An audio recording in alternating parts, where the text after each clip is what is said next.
L'antilocapre est la seule espèce de sa famille.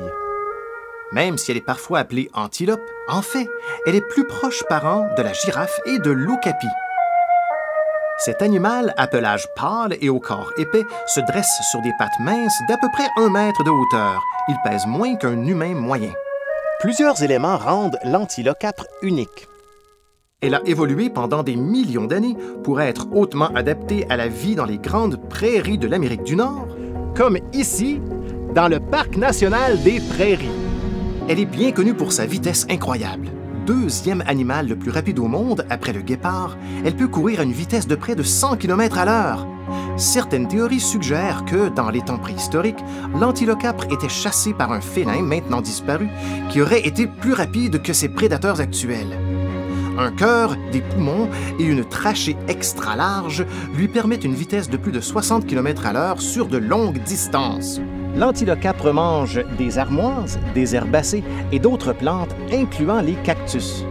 Elle prend son eau directement des plantes qu'elle ingère. Ses yeux espacés et globuleux sont les plus gros de tous les animaux à sabots par rapport à la taille de l'animal. Leur champ de vision est de 300 degrés et elles peuvent détecter des prédateurs à 6 km de distance. C'est le seul animal au monde avec des cornes à 2 pointes. Tous les autres ont des cornes à 1 pointe. Contrairement aux cerfs, wapitis et orignaux qui perdent leur poids chaque année, les cornes muent seulement leur couche extérieure. Le mâle et la femelle ont tous les deux des cornes, ce qui est aussi peu commun. Celles de la femelle sont beaucoup plus petites et tendent à être plus courtes que leurs oreilles. L'antilocapre utilise les poils blancs de son arrière-train pour signaler un danger à d'autres antilocapres et communique aussi grâce à des ébrouements, sifflements, râles, cris, grognements et rugissements. Au Canada, on retrouve des antilocapres dans les prairies du sud de l'Alberta et de la Saskatchewan, où les grands troupeaux d'hiver peuvent se disperser en plus petits groupes au printemps. À la fin de l'été, les mâles rassembleront des harems de femelles et combattront de façon agressive les autres mâles pour les droits de reproduction. Au printemps, les femelles donnent naissance à 2 petits, qu'elles peuvent laisser cachés 1 kilomètre plus loin pendant qu'elles broutent.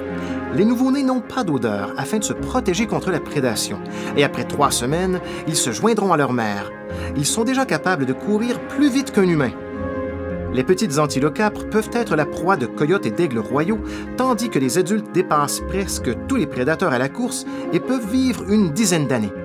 Les peuples autochtones des plaines ont chassé l'antilocapre pendant des milliers d'années, tant comme source de nourriture que pour faire des vêtements, des contenants et des outils. Jusqu'à la colonisation au début des années 1800, tout comme leurs voisins les bisons, il y avait des dizaines de millions d'antilocapres. Mais en 1924, il en restait que quelques milliers à cause de la chasse abusive et de l'agriculture.